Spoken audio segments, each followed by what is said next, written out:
The laughter died, but the echo of it hung in the air, ugly and loud. My father's laugh. He was looking right at me, his face flushed with champagne and self-satisfaction. My new husband, Major Ben Carter, just smiled. It was a thin, dangerous smile that never reached his eyes.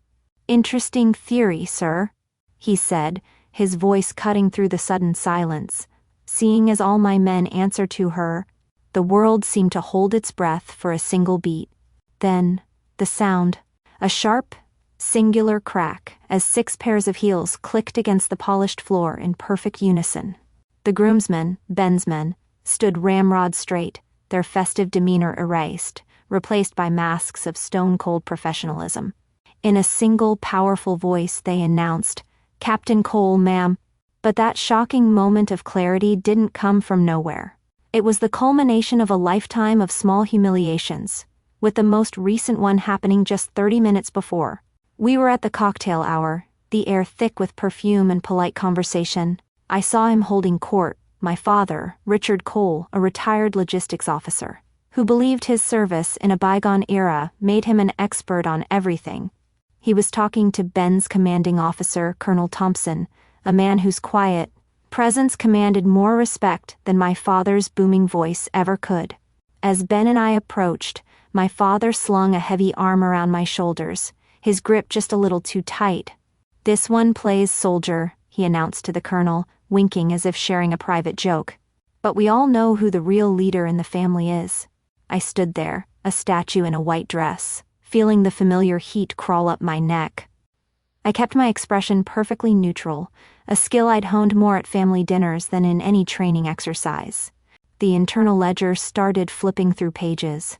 My high school graduation, my officer commissioning every holiday. Always the same dismissive tone, the same condescending pat on the head. This was just another entry. "She pushes papers at some supply depot," my father continued, chuckling to himself. "Good for her, keeps her busy." I risked a glance at Colonel Thompson. He gave nothing away, just a tight, unreadable smile. He was the man who, just 72 hours earlier, had read my after-action report for Operation Nightfall, a report written in blood, sweat, and jet fuel, detailing a mission so classified my own father would never even hear its name. My father thought he was making a joke. I thought about the lives that depended on the papers I pushed. He chuckled, patting my shoulder as if I were a child who'd just won a spelling bee. He had no idea he'd just dismissed my entire career in front of the man who approved my operational budget. To understand the public correction that was about to take place, you have to understand the war I was fighting on 2 fronts, one overseas and one at my own family dinner table. To understand that moment at the wedding, you have to understand that for the better part of a decade, I had been living 2 completely different lives. In one life, I was Evelyn Cole, the disappointing daughter, the perpetual afterthought. In the other, I was Captain Cole, a call sign, a commander, an officer whose decisions meant the difference between life and death. The border between those 2 worlds was a line I never allowed to be crossed, until I realized one world was slowly destroying the other. The contrast was never sharper than it was 2 Christmases before the wedding. The whole family was gathered, the air thick with the scent of pine and my mother's simmering anxiety. The entire evening was an altar built to my brother, Mark, the family's golden boy, who wore his charisma like a shield. He had just been promoted to a mid-level marketing manager and had landed some regional advertising account. To hear my family talk about it, you would think he had personally brokered world peace. They hung on his every word as he described presentations and client dinners. And my father beamed with a pride so intense it was almost blinding. The celebration culminated in him receiving a brand new Rolex, a reward for his hard work. I watched the whole spectacle with a familiar hollow feeling in my chest. The internal ledger was running, as always. I saw the watch, but I also saw the university textbooks I had to buy myself, the busted car I had to pay to fix, the countless times I was told money is tight when I needed something essential. Later that evening, trying to connect, trying to share a piece of my own life, I quietly mentioned to my father that I had just been awarded the Bronze Star. He was on his 3rd glass of whiskey. He turned, clapped me hard on the shoulder, and gave me that familiar, condescending smile. "That's nice, honey," he boomed, loud enough for everyone to hear. "Probably for keeping the pencils sharp, eh?" The room filled with laughter. Not cruel laughter, but the easy, thoughtless laughter of people who had already accepted the family narrative. I was Evelyn the admin, the girl playing soldier. I felt my face turn to stone, my posture becoming ramrod straight, the only way I knew how to contain the rage. My mother, Susan, a woman who believed family peace was more important than fairness, quickly shuffled me into the kitchen. "You know how your father is," she whispered, wringing her hands. "He's from a different time. He's just proud in his own way. You don't need to be so sensitive." But it wasn't a different time, and it wasn't pride. It was a willful ignorance I had enabled for far too long. He didn't want to see me as I was, because my reality didn't fit into his comfortable, outdated worldview. He was Richard Cole, a retired major who'd peaked in the 90s and believed modern warfare was a clean, simple thing fought by men exactly like him. My service, in his eyes, was just a pale imitation of his own real career. A hobby. But while they were toasting Mark's advertising campaign, my real life was unfolding, half a world away, under the cold blue light of a tactical operations center. This was my sanctuary, my reality. The air hummed with the sound of servers and smelled of stale coffee and controlled tension. There, I wasn't Evelyn the admin. I was the mission commander for a critical nighttime resupply. I remember one night in particular, staring at a bank of monitors showing grainy drone footage. A special forces team was running low on ammo, deep in hostile territory, with enemy patrols closing in. My voice was low and calm, cutting through the quiet chaos. "Listen up," I said into my headset, my words being broadcast to pilots and ground crews miles away. "My QRF is on a 10-minute standby. I need confirmation that the LZ is cold before we release the assets. We are weapons tight until I give the go code. Acknowledge." In that room, my judgment was absolute. And watching me from the corner was my mentor, General Matthews, a man with 3 decades of command experience and eyes that missed nothing. He didn't offer praise or loud congratulations. He just watched me work. And when the mission was over, when the team was safe and the assets were back, he gave me a single, slow nod. That one nod from him was worth more than a lifetime of my father's empty compliments. It was real. This was the world where I belonged, the world I had built for myself in silence. It was the world I introduced to my husband, Major Ben Carter, an infantry commander who had been on the receiving end of one of my operations. He saw my brilliance firsthand, not as a curiosity, but as a life-saving force. He was the one person who saw both worlds, and was quietly furious at the injustice of it all. For years, I let him have his narrative. I built a wall between my 2 worlds, thinking it was easier. But when he chose my wedding day to mock my uniform in front of my men and my commanding officers, I realized the wall had to come down. He didn't respect the woman. It was time to see if he respected the rank. The decision to bring my 2 worlds together wasn't an emotional outburst. It was a calculated strategic choice. It was made a month before the wedding, in the quiet of our small apartment, with stacks of ivory-colored invitations on the dining table. Ben, my fiancé, picked up the one addressed to my parents. He looked at me, his expression full of a concern that I knew was genuine. "Are you sure about this, Evie?" he asked, his voice low. "We could just elope. Fly to Hawaii, get it done. You don't have to put yourself through that." For a moment, I was tempted. The thought of a quiet ceremony, free from the weight of my family's judgment, was peaceful. I looked at my father's name, written in elegant calligraphy. The internal ledger of 1,000 slights and 1,000,000 condescending remarks started to scroll through my mind. I could just leave it all behind. But then, something shifted. The hurt gave way to a cold, clear focus, the same focus I get when planning a complex operation. This wasn't about running away from the problem anymore. It was about solving it. I looked at Ben. "No," I said, my voice steady. "He needs to be there, and so do your groomsmen." This wasn't a trap I was setting, it was the simple, perfect application of military protocol in a civilian setting. I explained the plan to Ben, who at first thought I was seeking some kind of loud confrontation. I assured him it was the opposite. The groomsmen he'd chosen weren't just his buddies. They were the core members of his unit, men I had personally directed and supported during Operation Nightfall. This was the harrowing mission, where a breakdown in the supply chain nearly got them all killed. My logistical strategy, executed from thousands of miles away, was the only reason they made it home. They didn't just respect me, they held me in a state of awe born from a shared life-threatening experience. The final piece was put into place with a single phone call. Ben later told me exactly how it went. He called his best man Sergeant Miller, a soldier whose loyalty was forged in the crucible of combat. "Sergeant," Ben said, his voice leaving no room for misunderstanding, "on the day, your men will be my groomsmen. But if and when Captain Cole is addressed disrespectfully, you will revert to protocol. You will address her by her rank and title. Is that understood?" There was no hesitation on the other end of the line. The sergeant's voice was firm, resolute, and filled with a profound sense of purpose. "Sir, it would be our honor." I wasn't planning an ambush, I was planning a moment of absolute clarity. My father lived in a world of assumptions and outdated pride. I was simply inviting him into my world, a world governed by a simple, unbreakable rule: rank has its privilege and respect is not optional. The wedding reception was a masterclass in polite fiction. Everything from the ivory tablecloths to the carefully arranged flowers was designed to present a perfect, unbroken surface.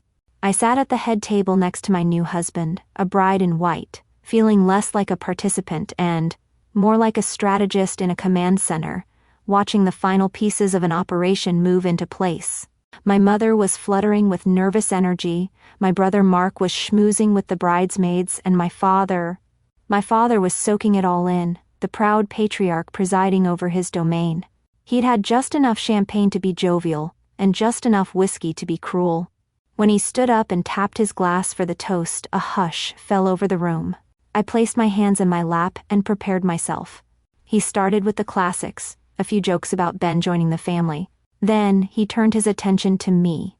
"You know," he began, a broad, theatrical smile on his face, "I remember when little Evie was about 7 years old. She tried to climb the old oak tree in our backyard, got about halfway up, and came tumbling right down." He paused for the expected laughter, landed flat on her back, couldn't breathe. I had to run out and scoop her up. In my mind, the memory played out differently. I remembered the scrape of bark on my skin, the thrill of getting higher than Mark ever did, and the frustrating shock of the fall. The part he always left out was that 5 minutes later I started climbing again. But in his story, I was fragile. I was the clumsy little girl who needed her father to save her. It was the only version of me he was ever willing to see. He raised his glass, his voice booming through the microphone. "So, I want to make a toast. To Ben. For finally giving my little girl a real purpose, and for being there to catch her when she falls. Lord knows pushing pencils for Uncle Sam, wasn't it?" A smattering of polite, uncomfortable laughter rippled through the room.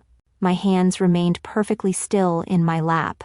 I could feel Ben's stillness next to me. A coiled spring of readiness.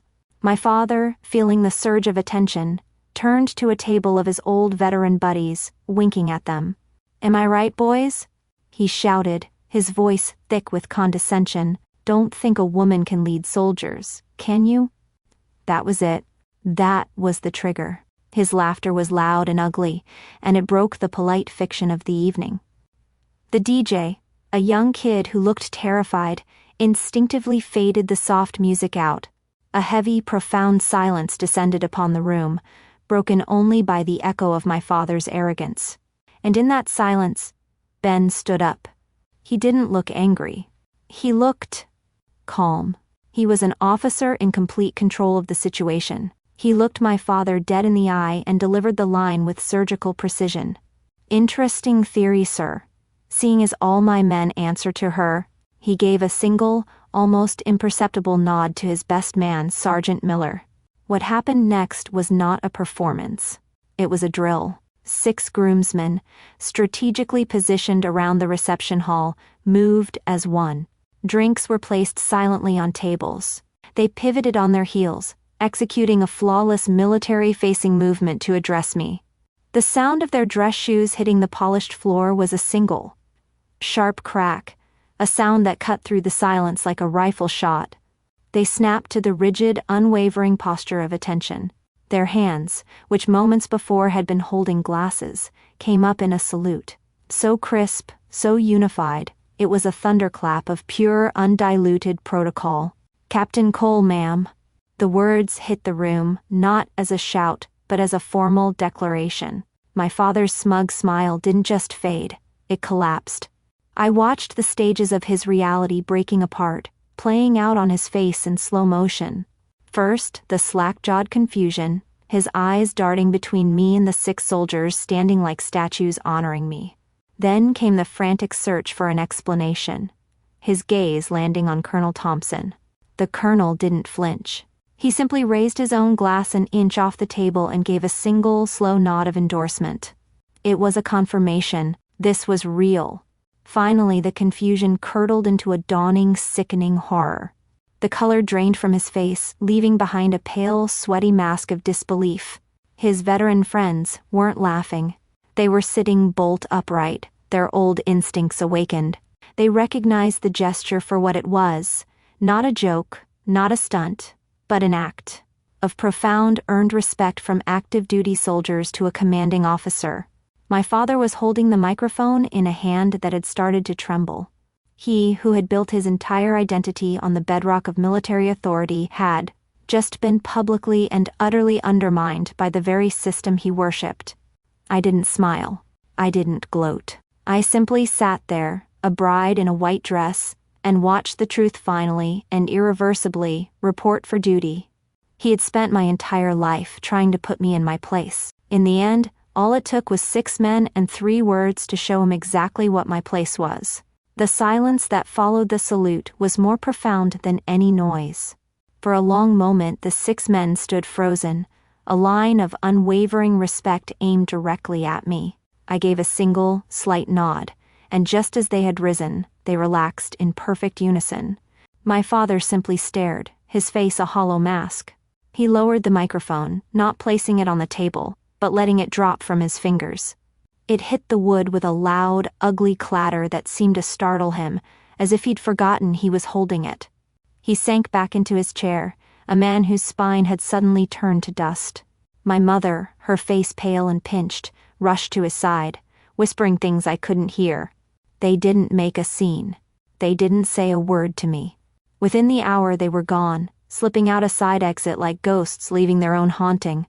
The space they left was immediately filled, not with the suffocating weight of family obligation but with the warmth of genuine camaraderie.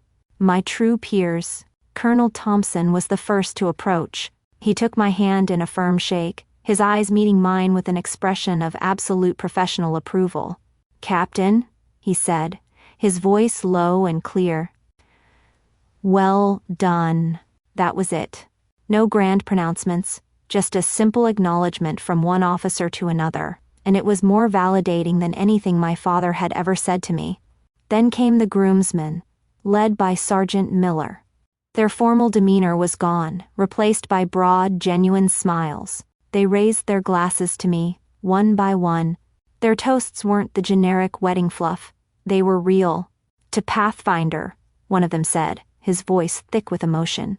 We were flying blind in the dark until she lit the way home. The reception was no longer about a wedding. It had transformed into a celebration of a leader among her people. 6 months later, the memory of that night felt like it belonged to another lifetime. I stood on a podium in the cavernous expanse of an airfield hangar, the air smelling of jet fuel and cold steel. Behind me, the massive tail of a C-130 loomed like a skyscraper. On the breast of my flight suit, stitched in neat professional lettering, was my call sign, Pathfinder. I was briefing a joint task force, a sea of serious faces belonging to some of the most elite soldiers, sailors, and airmen in the world. My voice was steady, confident, moving through the complex logistics of the upcoming operation with an authority that was now as natural to me as breathing. There was no Evelyn the admin here. There was only Captain Cole. My husband, Ben, was in the third row. He wasn't my husband in that moment, but Major Carter, another officer in the briefing, a notepad open on his knee, listening with the same focused attention as everyone else. I caught his eye for a brief second, and the look he gave me wasn't one of husbandly affection. It was a look of pure, unadulterated professional respect, the quiet acknowledgement of a peer who knew exactly what it took for me to be standing on that stage. In that moment, I knew I had built a life and a partnership founded on a truth far stronger than blood or obligation. It was a foundation of mutual, earned respect. Later that week, I was in my office, working late. The only sounds were the quiet hum of my computer and the scratch of my pen across a satellite map. My phone buzzed on the desk, a jarring intrusion into the focused silence. I glanced at the screen and felt a jolt. It was a text from my father. The first since the wedding. My hand hesitated over the phone. But the old anxiety was gone, replaced by a calm, detached curiosity. I opened the message. It was short. Evelyn, saw an article about Operation Nightfall. They mentioned Pathfinder. Was that you? I read the words over and over. It wasn't an apology. It was a question born of shattered pride and forced acknowledgement. He wasn't asking for forgiveness, he was seeking confirmation that the world he thought he knew was truly gone. And as I stared at that message, I felt the last heavy entry in my internal ledger finally dissolve into nothing. I didn't need the apology anymore. His validation was a currency I no longer traded in. I took a slow, deep breath, placed the phone screen down on the desk, and turned back to the map. My work was waiting. A small, resolved smile touched my lips. The peace was absolute, and it was mine.